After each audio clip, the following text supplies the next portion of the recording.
ये जामजोधपुर वाले हैं सर, जामजोधपुर होके आए हैं और इनका दर्शन नहीं कर पाए यहाँ। जामजोधपुर वाले हैं? हाँ जामजोधपुर से ही है। अच्छा अच्छा अच्छा। कौन से थे साहब? जामजोधपुर तो परसों था ना प्रोग्राम? परसों था ना? 5 तारीख को। इन लोग को बेचारे को मालूम ही नहीं होगा ना। तो ये कौन सा हमारे सत्संग सुन रहे हैं? यूट्यूब पे हो गया था सुनेगा। हमारे सत्संग आते हैं यूट्यूब पे, सर्च कर लो, सर्च करो नितिन दास, लिखो कहत कबीर सुनो भाई साधु नितिन दास। रैली में आया था मैं। कौन सी रैली? हिंदू परिषद विश्व हिंदू परिषद में था।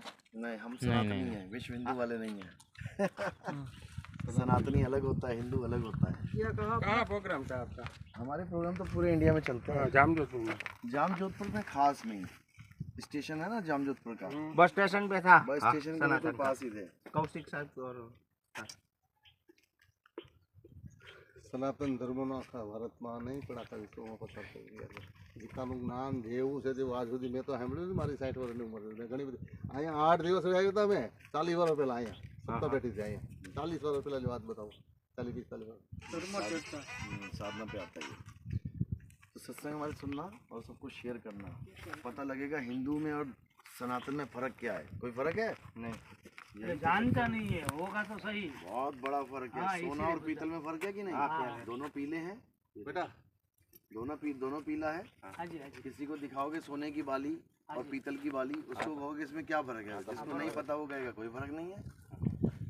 जमीन आसमान का फर्क है सनातन और हिंदू और सनातन में। हमें हिंदू बनाया जा रहा है जबकि हम क्या थे? सनातनी। ये समझिए, फर्क जान लो क्या होता है। हिंदू वो होता है जो मूर्ति पूजा करता है। हाँ। करते हो? हाँ।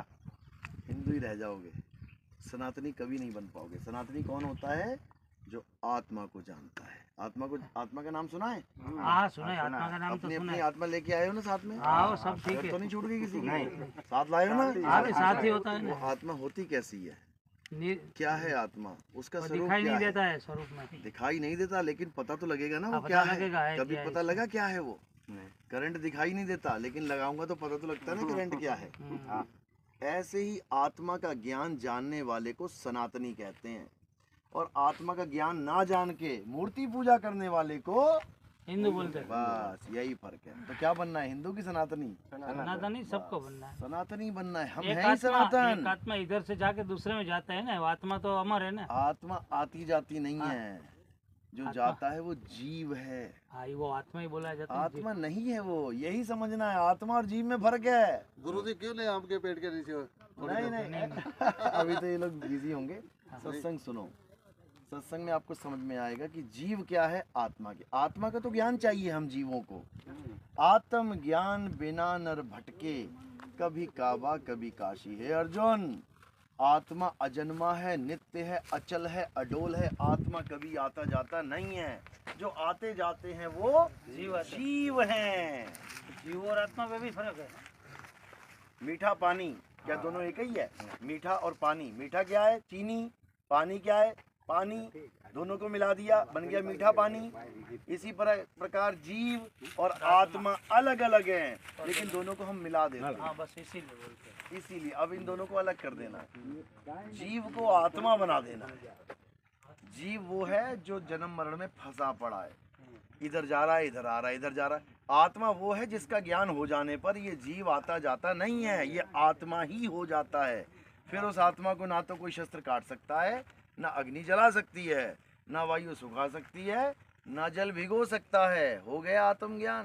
तो अब इसमें मूर्ति पूजा की जरूरत नहीं है। आत्मा को देखना है तो कैसे बैठना पड़ेगा? अध्याय 4 34वां श्लोक गीता में क्या कहता है? हे अर्जुन, जो ज्ञान मैंने तुम्हें समझाया है आत्मा का, अगर तुम्हें इसको प्राप्त करना चाहते हो, तुम ऐसे गुरु की शरण में जाओ जिसने आत्मा को जान लिया है। वही तुम्हें तुम्हारी आत्मा का ज्ञान करा सकता है। नहीं तो टीवी में जितने बापू बैठे हैं, ये किसका ज्ञान करवा रहे हैं? पत्थर का। क्या पत्थर भगवान हो सकता है? पहले तुम्हें ये बताओ, राम जी क्या पत्थर के थे? कृष्ण जी क्या पत्थर के थे? अहिल्या पत्थर की थी। क्यों थी? क्योंकि श्राप मिल गया था। वो श्राप के कारण पत्थर बनी। तुमने बिना श्राप के हिसाब सबको पत्थर बना दिया। समझो, पाथर पूजे हरि मिले, तो मैं पूजूं बड़ा पहाड़। बड़ा पहाड़ और वह